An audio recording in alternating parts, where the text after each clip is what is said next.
on taxes, inflation, housing, healthcare, per capita income. The Liberal Party of Canada has been an absolute disaster for middle-class Canadians. Middle-class Canadians are worse off now than middle-class Canadians were almost 50 years ago. You have to go back almost 5 decades to find a time when the middle class was having more of a struggle to make ends meet than it is now. And that is almost all thanks to Liberal government policies. Oh, you hear Jagmeet Singh from the NDP and you hear Justin Trudeau from the Liberals say, oh, those robber barons in the grocery stores, they're robbing you. They're taking money from you. They should have caps put on the prices that they can charge. It's their fault that the price of your groceries. No, it's not. It's the Liberals' inflationary monetary policy. They've run up so much debt and printed so much useless, wasteful money. That's what's driven up inflation. Their carbon taxes, driven up inflation. I know you hear the Bank of Canada say, oh, no. The carbon tax didn't cause inflation. If you put a 17-cent a liter tax on everything that moves, your groceries from the farm to the grocery store, from your grocery store to your house, taking your kids to hockey, going on a family vacation, anything that gets trucked across the country, anything that gets run across the country on a train.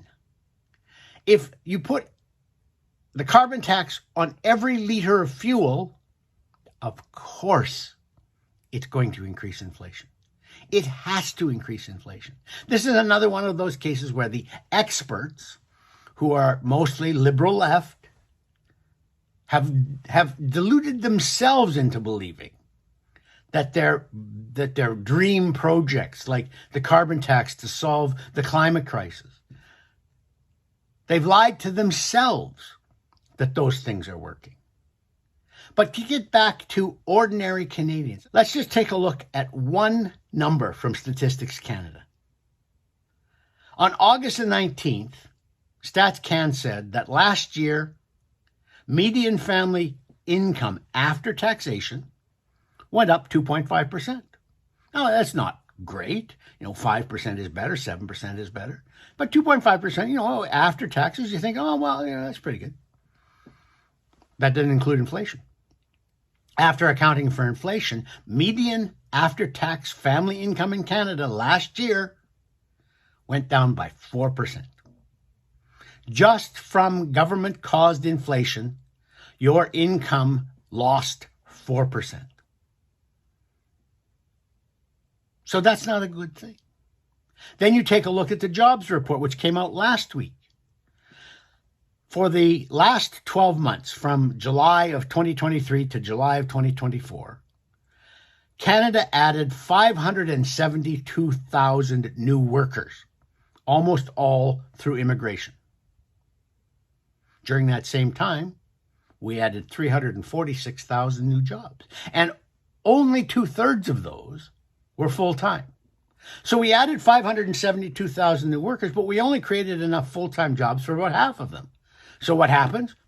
The unemployment rate goes up. That's not good for middle-class Canadians.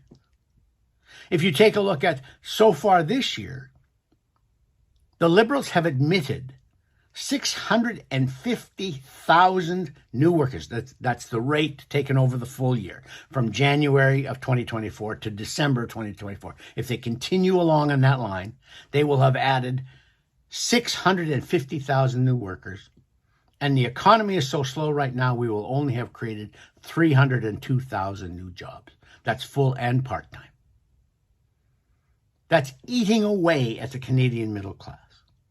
So a government that came to power in 2015, claiming to be the champion of the middle class, claiming to be ready to save the middle class, has been an unmitigated disaster for middle-class Canadians. For Post Media, I'm Lorne Gunter.